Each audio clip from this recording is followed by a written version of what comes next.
네, 안녕하세요, 선생님 여러분. 이번 시간에는 비겁과 재성이 만나면이라는 제목을 가지고 이야기를 해보려고 합니다. 그럼 이게 서로 간의 관계에 대해서 알아야 되겠죠? 비겁은 재성을 극하고 재성은 이제 비겁의 어, 여기도 극인데 원래 관계는 극인데요. 여기에서 극하다라는 말은 이제 재성, 제극한다는 뜻이고 여기에서 재성 입장에서 비겁은 이제 관에서 극을 당하는 거죠. 그렇게 보시면 되는데 그러면은 당연히 어떻게 되겠습니까? 제극이라는 소리는 내가 가지기 위해서 극한다는 제극이라는 건 내가 재성을 가지고 싶어서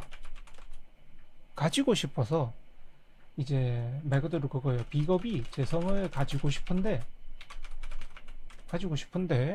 재성이 마음대로 해주질 않아요. 마음대로 움직이는 존재가 아니에요. 아닙니다.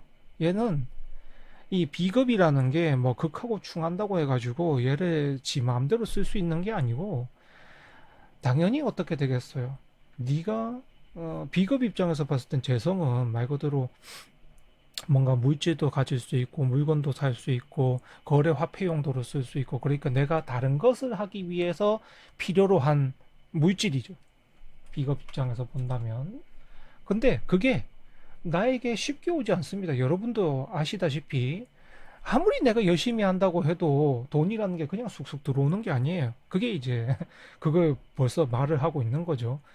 제가 마음에 드는 일을 하거나 제가 벌 수 있는 일을 해야, 그래, 재를 가질 수 있는 일을 해야만 비겁이 대가로 가져가는 것이죠. 그렇기 때문에 극한다고 해서 그러니까 만약에 이제 내가 비겁을 갖고 있는데 재성이 왔어요. 그럼 재성이 오게 되면 내가 가지고 싶은 마음은 커집니다.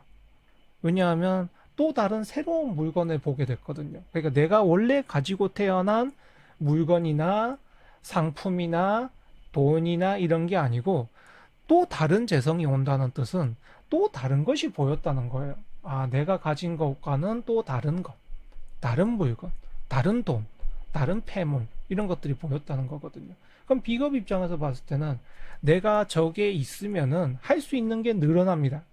그게 극이거든요. 내가 저걸 가지게 되면 할 수 있는 게 늘어나요. 극이라는 것은 이제 가지면 할 수 있는 게 늘어나요.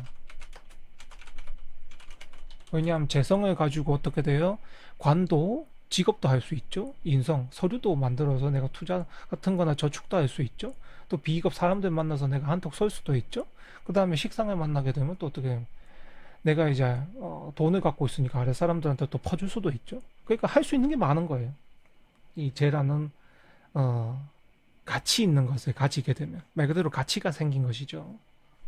현물적인 가치가 있는 걸 뜻하거든요. 그렇게 되면 당연히 어떻게 됩니까? 비겁 입장에서 봤을 때 재성하고 1대1 매칭, 그러니까 한 개 한 개 정도일 때는 내가 원하는 만큼 재성의 것을 일을 하던, 뭐, 판매를 하던, 아니면 자영업을 하던, 직장을 다니던, 아니면 뭐 프리랜서를 하든 뭘 하든 어느 정도 가져올 수 있습니다. 거기에 가가지고 그 재성의 것을 가져올 수 있어요. 근데 만약에 재성이 더 강한 상태예요. 그렇게 되면 얘가 방어가 튼튼하겠죠.